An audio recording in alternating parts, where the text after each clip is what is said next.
Actions, Peace and Justice Conversation Series Online. I'm Amy Antonucci. I'm a board member at NHPA, and I'm gonna get us started tonight. In case you don't already know about us, New Hampshire Peace Action is dedicated to creating a world in which nuclear disarmament, mutual security, global understanding, international cooperation, and respect for human rights create social, economic, and environmental benefits for all. In the spirit of understanding and respect, Will's going to put something on screen share. We'd like to take a moment now to acknowledge that we are doing our work here in New Hampshire on the traditional ancestral homelands of the Abenaki, Pennacook, and Wabanaki peoples, past and present. We acknowledge and honor with gratitude the land and waterways that they have been stewarding throughout the generations. Thank you, Will.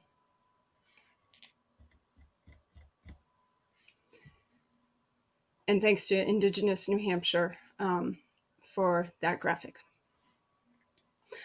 All right, a word on Zoom etiquette, folks.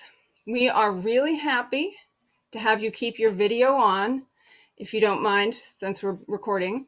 We love seeing your faces and reactions and feeling connected in this way. We do ask that you keep your audio muted if you aren't talking and aren't called on. There'll be definitely times to participate that Andy will lead, but if folks can wait till that, it would be great. But you can use the chat, and at times we'll direct you on how to do that. So our every other week online conversation series has been a way to help us engage and sort out how to get to the changes, the new world we've been yearning for. Tonight, we are so happy to welcome Andy Davis. Many of you know him from his time as co-director at the World Fellowship Center. He's also a longtime political activist and storyteller. How those things are connected is our topic for tonight. The question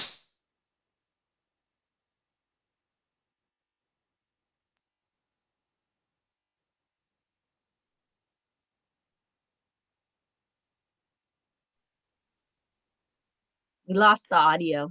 Amy, you're muted. Was I muted the whole time?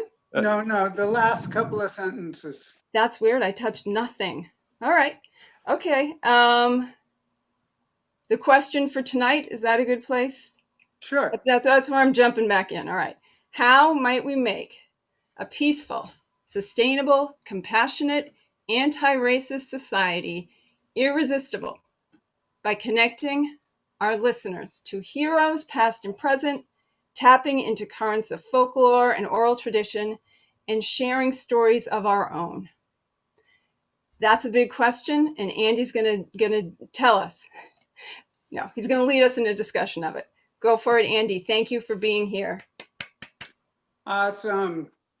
Thank you, Amy. Thank you, Will. And thank you, everybody, for being here. I'm so delighted to see all your faces.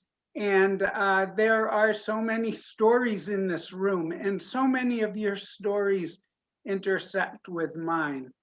So that's very humbling and, as I say, exciting. So the first caveat I would give you is that this is a huge topic, and anyone who approached it would approach it in a different way. So I'm going to leave all kinds of things unsaid. I'm going to leave all kinds of things out. And so your job is to help us fill in, either with questions or with comments or discussions or enlarging on the points that I and others make.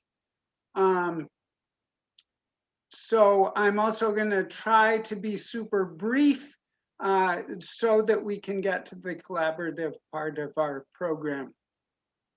I remember when Bill Sullivan, my English professor at Keene State College, who some of you know, made a recommendation for me when I joined Witness for Peace back in 1991. As part of his recommendation, he says, Andy has gotten much better at keeping his message concise. And then he told the story about when I got back from El Salvador for the first time. I talked for a full 2 hours before opening it up for questions. So they let me in anyway. But anyway, I won't be doing the 2 hours because I would definitely get the hook from Amy if I came close to half of that. So I'm going to start with something that's sort of an invocation. It's a short piece I love by the novelist John Edgar Wideman. You'll see why it's appropriate. It's called One Day. One day, neither in the past nor in the future, and not at this moment either. All the people gathered on a high ridge overlooking the rolling plain of earth. Its forests, deserts, rivers, and scrolling below them like a painting on parchment. Then the people began to speak, one by one, telling the story of a life, everything seen, heard, and felt by each soul. As the voices dreamed, a vast bluish mist enveloped the land and the seas below. Nothing was visible. It was as if the solid earth had evaporated.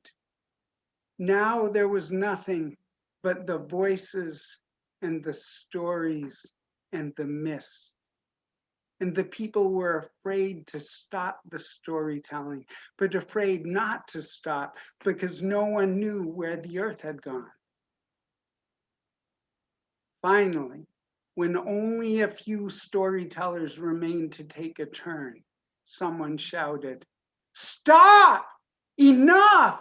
Enough of this talk! Enough of us have spoken! We must find the earth again." Suddenly, below the people, the mist cleared, and the earth had changed.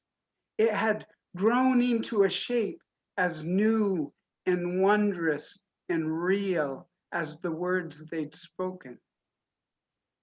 But it was also a world unfinished because not all the stories had been told.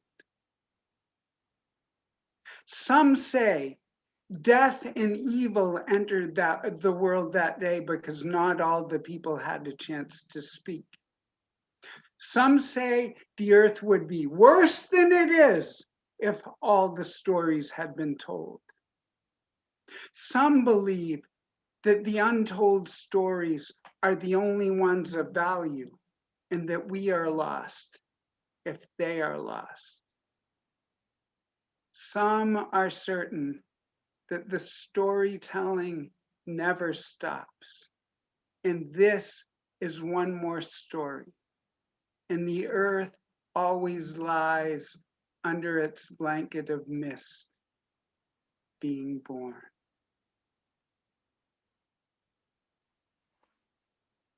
That's One Day by John Edgar Wideman.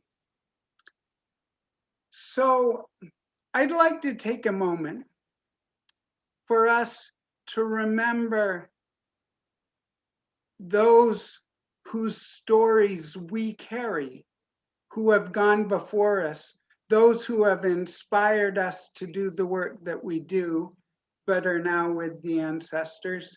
And I would love for you to particularly focus on those who you knew personally in your own lives, but feel free to interpret it however you like. If you could type them into the chat, and then Amy will read them out. We'll take a minute or so for this.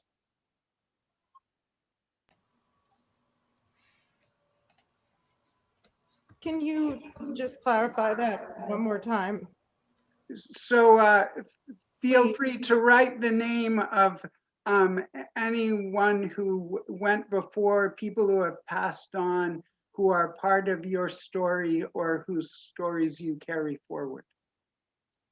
And particularly those who inspire you in your peace and justice work.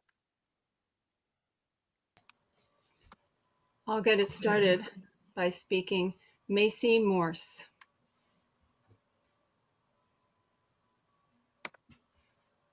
Tom McSteen. Oh, now I have to, oh, Guy Chichester. Hopefully I can say all the names. Oh, Ralph McKay, Helen Lowell, Marguerite Caldwell, Lois and Dawn Booth, my dad, Bob Yoder, Ruth McKay, Howard Zinn, Gustavo Castanon Fuentes,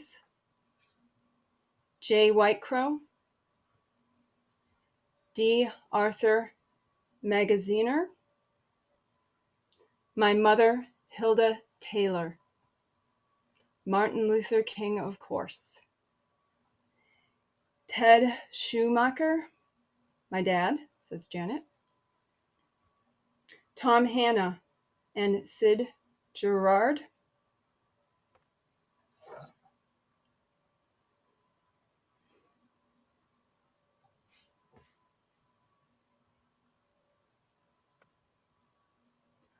Joe Regato,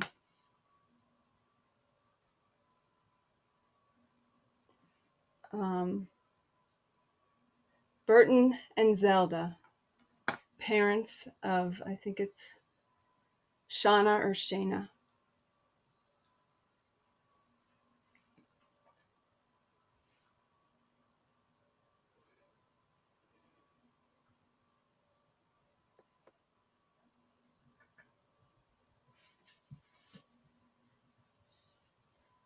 Thank you so much for that.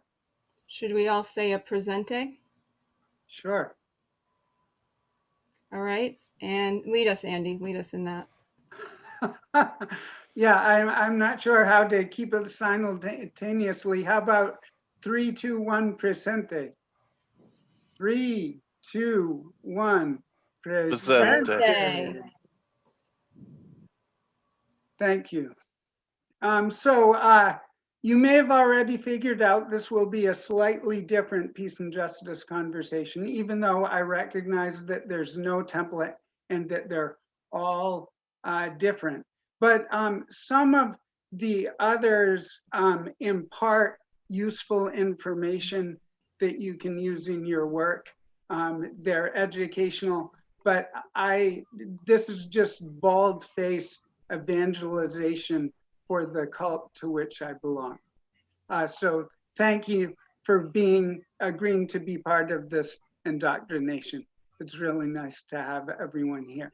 So as Amy said, in addition to my work as co-director at the World Fellowship Center in Albany, I perform as a storyteller, but I'm not so much talking about that kind of performance storytelling tonight. I'm interested in talking about the everyday storytelling that we all do all the time in our personal lives, in our professional lives, in our activist lives. And most of the storytelling that we do is in one way or another to entertain and instruct and persuade. I came to storytelling myself because I loved the informal events when we get together in a circle and entertain each other. Remember when we used to do that? Imagine into the future when we'll be able to do that again. But I'll come back to entertaining in a moment. Many of you have probably been exposed to the modern neuroscience and what they say about storytelling. That basically, when someone listens to a story, multiple parts of their brains are firing at the same time in a way that's entirely different than when somebody is being imparted information by a teacher or a politician or an activist even. And it's even the case that if a story is well told and someone relaxes into a story, their brain fires in the same way or a very similar way as when they're actually having the experience themselves. So it's a way of incarnating another view of the world that is entirely different from other forms of education. So needless to say, it can also be manipulated. I want to take a moment also to specify what I mean by storytelling, because it's really common high praise these days for almost anyone in the arts, whether they're writers or filmmakers or musicians, to say, Shauna Eisenberg is a really fine storyteller. And I honor all that work, and I love that storytelling is used as that kind of praise. But what I'm talking about for the purposes of our discussion this evening, it's verbal stories that come out of one or a couple of mouths and are heard by multiple ears, usually live ears, but we've had to make some adjustments given the peculiar epoch that we're living through. And I'm talking about stories that have a certain narrative coherence so that they have something in them that might allow them to live past the actual moment when they happen. Not just a list of events, but something that holds together, that has something of a plot, and usually some sort of transformation takes place. I would suggest to you that storytelling is possibly the oldest of art forms. I think it's even older than the cave paintings in the south of France. And it's older than singing because we could talk before we could sing. So it's older than music. And the original purpose was probably, I wasn't there, but extrapolating or guessing, the original purpose of storytelling was to, as the Irish say, shorten the night, shorten those long, dark winter nights. And so for me, an essential item of a good told story is that it has to be entertaining, because nothing else matters if your story isn't entertaining. And so I'd like to go back for a moment to the Latin root of entertain, which the roots, which are literally to hold between. So the implication is, it goes back to what I was saying about these circular events where we entertain each other. And something real, tangible is being held between, and I would say being held up by everybody who's there in the circle.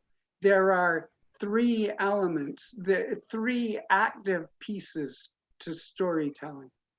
There's the person who's identifiable as the storyteller, out of whose mouth the words are coming. And then there's the audience, But then there's also the story itself, which is a living thing because of its nature. It's hanging in the air, and it's the same words are stimulating different images in the brain of every person who hears it. So it's an act of co-creation in a very different way, I would suggest, than most art forms. There are three streams of story in which almost all, I would say all humans swim. There's the stream of folklore, the oral tradition out of which so much of our culture comes and which overlaps across cultures. And then there's historical stories. For the purposes of our discussion tonight, I would say stories of people who have inspired us from the past, especially. And then there's personal stories. Personal stories are really popular these days, and for really good reasons.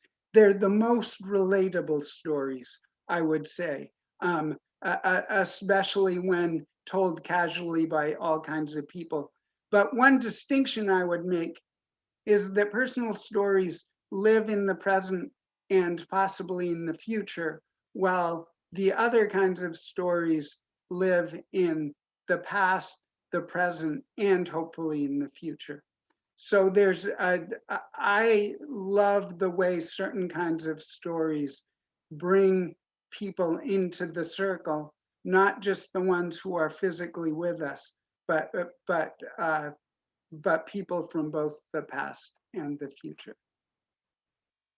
Stories, well told, can be antidotes to communal despair.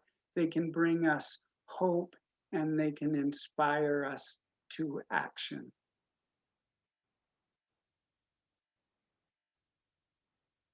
So I'm looking beyond you, pausing pregnantly as I try to read my handwriting on my cheat sheet on the wall behind you.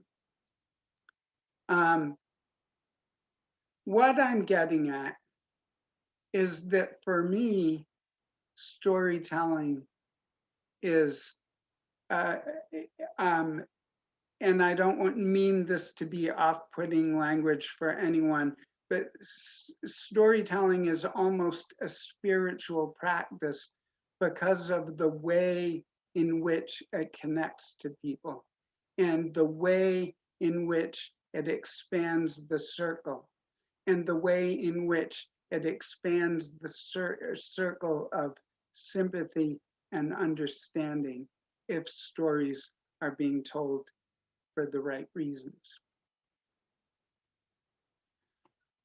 Last weekend, not this past one, but the one before, I think, I was listening to Outside In on New Hampshire Public Radio as I did the dishes. And I only heard part of it, but it was a segment in which they were talking about the preservation of indigenous cultures in California. And they were particularly talking to the Ohlone people. And they totally caught my attention when this one young cultural activist was telling the story of this woman who was really important to him and really important to his work, to the work of preserving their language and preserving their cultural practices, including cooking. There was a lot of time that was put into a discussion of acorn bread and the correct way to make acorn bread and current sources of acorn bread when cities named for the possibility of acorn bread, like Oakland, California, had fewer and fewer oaks from which to harvest the acorns. So they played part of a recording of one of these tradition givers who had passed on. And then he would, and part of what he played was her talking about acorn bread.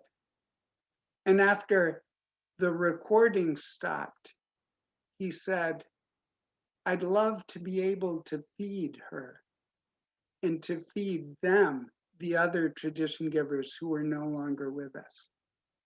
And then he said, the way to feed those people is to feed our family who are here today, to revive our language, and to make story again in the world.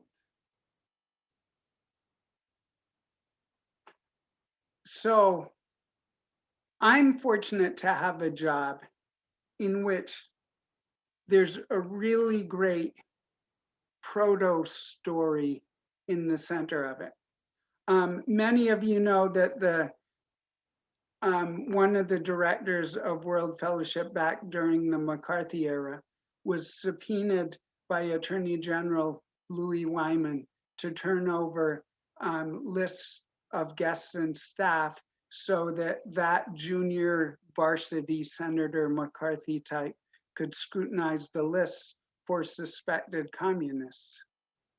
And Willard Uphouse refused, and the case dragged on through the courts. First in New Hampshire, he was convicted of contempt of court, and then the case went higher and higher until it was heard before the US Supreme Court in 1958. And in the spring of 59, they upheld the lower court decision, and they decided to send Willard to jail for a year or until purged of contempt. Well, the sentence is a little confusing to me, but it was definitely clear that he was never going to be purged of what they called contempt. So depending how they manipulated it, it seemed like he could have been in jail for a long time. But as things worked out, he was in jail for a year, and he wrote in his autobiography that that was worth thousands of dollars, which I'm not sure what that is in 2021 dollars, thousands of dollars of free publicity for the World Fellowship Center. And I also call it a self-fulfilling accusation, because I'm not sure how many communists were at the World Fellowship Center before Willard went to jail, but a whole lot were around here after, because it became known as a safe place on the left.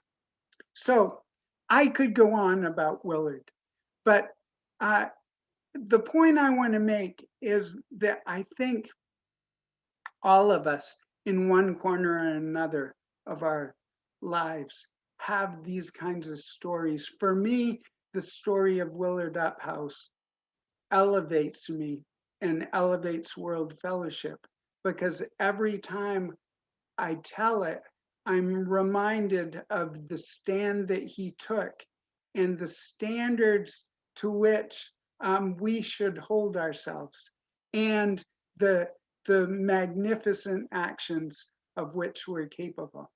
And I would hasten to say that this isn't just a World Fellowship story, this is a New Hampshire story.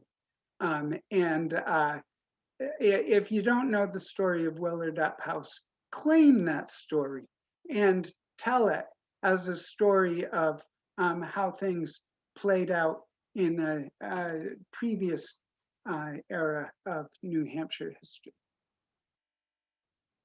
So one of the reasons I was motivated to talk about this in this context is there's a lot of great organizations these days that are using storytelling in their work. 350 New Hampshire, Rights and Democracy, the New Hampshire Youth Movement, and I should also say New Hampshire Peace Action. So what I'm interested is in stimulating a little thought about ways that we can all add to this work, add to stimulating the use of storytelling in the peace and justice movement in New Hampshire and beyond. There are great organizations that you can be in touch with if you want to deepen your understanding of this, or if you want to go to more events about storytelling, I can certainly point you the way. But I think Amy will put in the chat the website of her organization, True Tales Live, out of Portsmouth, a really excellent personal storytelling venue that's also available, even more so now, online, and New England Storytelling, which is devoted. It's actually Northeast Storytelling, because New Yorkers want to be included. Northeast Storytelling is devoted to all kinds of storytelling, and it's our regional organization. So Amy's ulterior motive in suggesting that we do this event was to get more storytellers for True Tales Live, and especially more storytellers talking about peace and justice work and on those themes. So I would love in a few minutes for Amy to chime in and talk about her ulterior motive. So let's bring this to a conclusion so we can actually talk among ourselves. So I'm going to make, I've got kind of a random, slightly out of order concluding summary, which also includes things that were wedged in because I forgot to include them earlier. So they're not, it's not a total summary. So, you know, some summaries you don't have to pay attention to because you have your photographic memory and you remembered everything perfectly that I said before. But this one you have to listen to because there's new stuff in it. Number one, my hope is for some small percentage of the people with whom I come in contact will begin to see the world as an interconnected world of stories, no, web of stories. 2, storytelling affects your brain differently than other ways of imparting information. 3, the most important thing storytelling does is to entertain, because if it doesn't do that well, it can't do anything else. Number 4, whatever you tell, whether it's any of the kinds of stories, be personal, be unpredictable, and strive for the universal and the relatable. Number 5, tell the untold stories. Challenge the dominant paradigm. Number 6, Yeats said about education that it should be the lighting of a fire rather than the filling of a pail. So transfer that to storytelling. Activism should be the lighting of a fire rather than the filling of a pail, and storytelling can help you do that. So in conclusion, as we get to what time is it? Oh, I have gone on longer. All right, I warned you. But I'm going to wrap this up by saying that I want you to fill in what I left out. And I'm going to end with the Toni Morrison quote, because the world comes one step closer to healing every time Toni Morrison gets the last word. We die. That may be the meaning of life. But we do language. That may be the meaning of our lives. So thank you for your kind attention, and let the wild rumpus begin.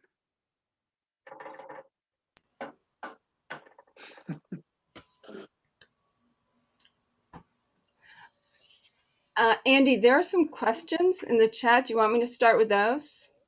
Sure. Okay. Or did you want to start with your ulterior motive?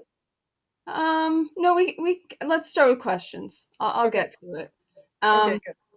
But I think, let's see, Mike has a question that I think is a great one. Looking for techniques to bring storytelling into 8th grade science class. Do you have suggestions of resources or ways, you know, for folks to bring this to into our schools? I'm going to answer that a little bit indirectly. One of the things I do at World Fellowship in the summer is I do morning announcements every day. And part of it is always this day in left-wing history and a quotation of the day. And so every day I'm looking and I'm being reminded of people that I had forgotten about or told about people that I didn't know about through things as basic as typing in just the date, and an article comes up on Wikipedia that gives you a whole timeline and then gives you those people who were born and those people who died. I would particularly tie it to people.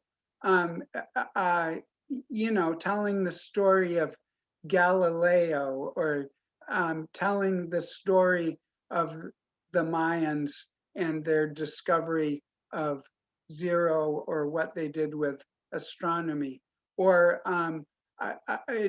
particularly boiling it down to people and then figuring out how to tell a story that relates to your lesson. And I'm sure there's lots of resources. There's definitely lots of resources about using storytelling in teaching. For example, Storyteller, Story Teacher by Marnie Gillard is one potential resource for that. And also, don't feel like you have to stick strictly to the lesson at hand. If it's tangentially related and you can bring in a story that's inspiring to kids, they might remember that more than what they had to learn, but they'll learn that too.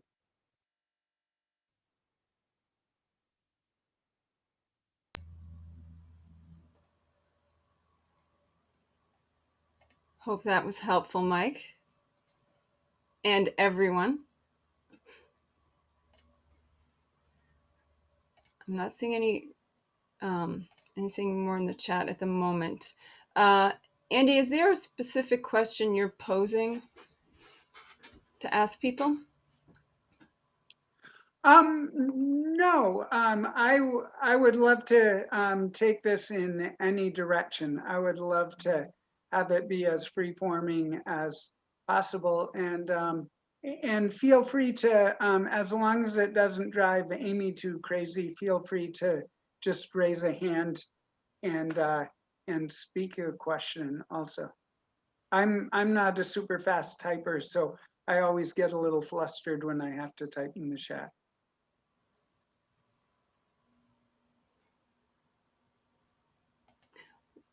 Maybe while folks are working on that, formulating their questions and answers and thoughts, I will say a couple things about True Tales.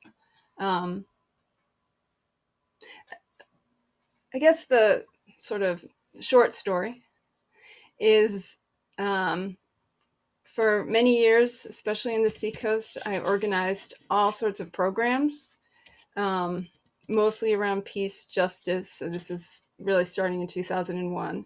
And I felt sure that if I could just get everyone the right information, that would change a lot of people's minds. You know, that people just needed the facts, only to learn about things like confirmation bias and how often facts that contradict what we think, we find ways to turn into supporting what we already think. So along the way, what I realized was that there were other ways, and to reach people, and that storytelling was one of those ways. So part of my reason for helping to start True Tales Live in the Seacoast area was to have another place for people to do that. Share about their own lives so that we can understand each other better, and share their stories from doing this sort of work that I feel like people could be inspired to join in more often if they felt that connection.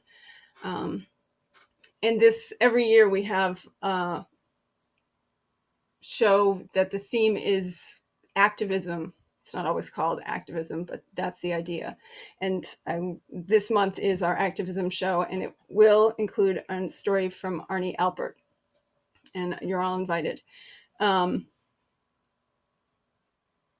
But even beyond the strict activism show, I feel that the stories that are held right here in this Zoom are just, you know, that all of you have wonderful stories of doing amazing work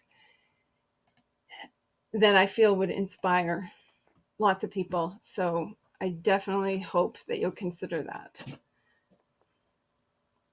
and join in. Do you want to say more on that, Andy? No, except that it's really fun. I think it's probably still fun on Zoom.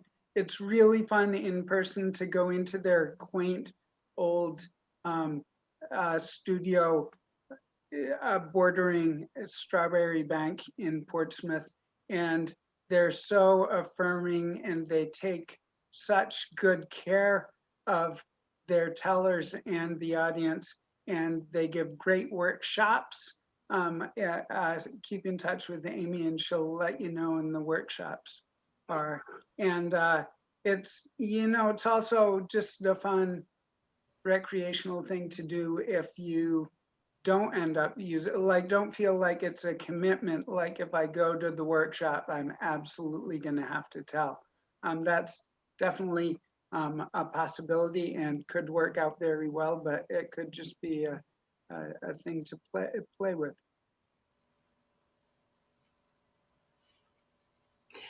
So I feel like this is a good follow-up.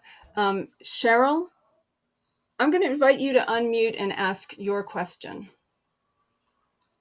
if you would like to do that. So my question is, what advice do you have, Andy, for those who struggle to tell their stories? Maybe, you know, are apprehensive about revealing either other people's stories or their own stories. Hi, Cheryl. Hi. Nice to see you. Really nice to see you. First of all, I think if it's a concern about people's privacy or about being too revealing, I think there are ways to tell a story. First of all, to protect the identities of other people, and also only to reveal as much of yourself as you want. And I would also say that one of the other kinds of stories that I haven't talked about yet, but are allegedly true stories, which, and I say that a little bit tongue in cheek, it can mean a tall tale, or, for example, I'm working on a story right now that's kind of a bit of a tall tale, but it has a germ of truth based on where I lived when I was quite small and the circumstances of that. But I was able to create a hero who is basically a composite of 3 people who meant a lot to me. And so even though parts of the story are farcical and silly, my hope is that there's an emotional heart to it that honors these people. And I think that's one approach. Often you can't be totally factual in the story either, because there are elements of the story that you can no longer recover because of your own memory or other people's memories. And so in those situations, if you want to tell the story, you have to do a little bit of creative fabrication. And but I feel if it's emotionally true and it's done for a positive reason, I think that's totally acceptable. Does that help at all, Cheryl? I'm muted. Yeah, that's very helpful. Susie had something to share. Would Susie like to? There she comes. I see her coming.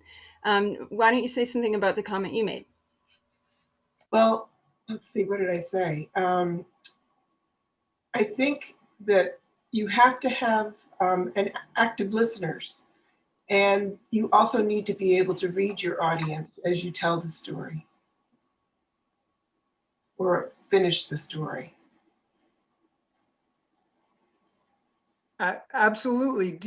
First of all, nice to see you, Paula, Thank you. and Susie. Do you want to say more about that? Well, I think a lot of problems that we're talking about, people aren't listening. Or maybe they're not listening the way I want them to listen. And so I have to kind of readjust to that in what I'm saying or how I present it. And I think that's very difficult. Of course, we're all having problems with that. Right. One thing that comes to mind for me is that I definitely resonate with what Amy was saying about having spent so many years trying to impart information by basically trying to teach people or trying to shake people and get them to understand the good sense that I'm trying to impart to them, right? And I think one of the things that happens, especially when we have a bit of a track record with other people, is that we're too predictable. And so I think one real helpful element to storytelling or just human action in general is to keep, surprise people and do the unexpected.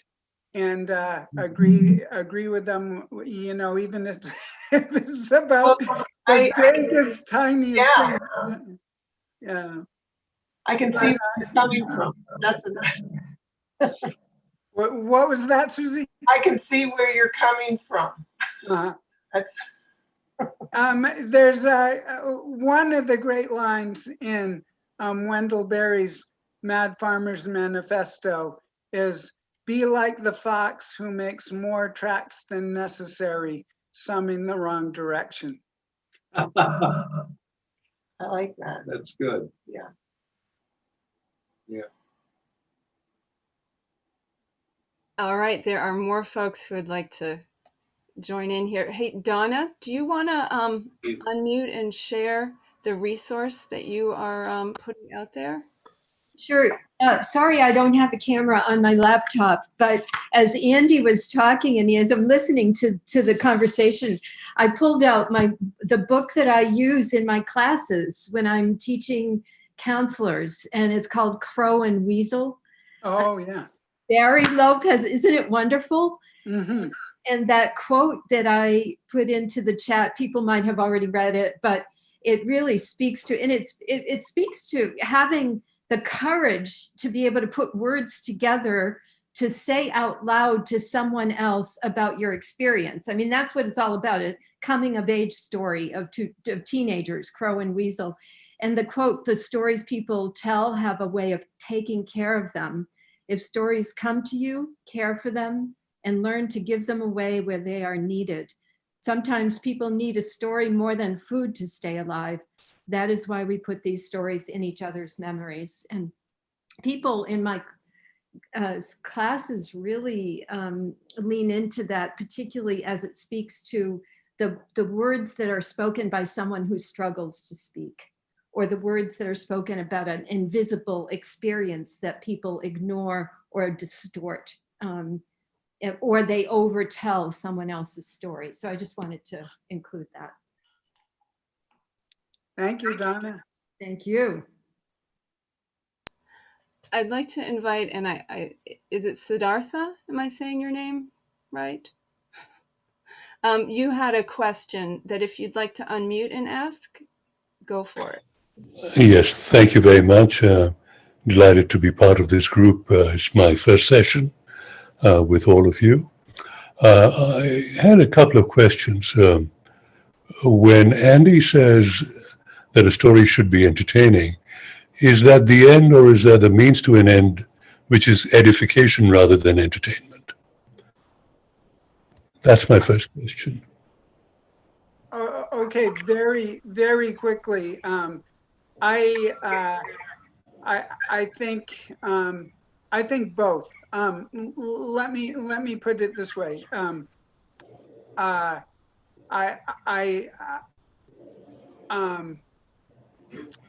So one time I was at a storytelling event with my daughter, and Fiona.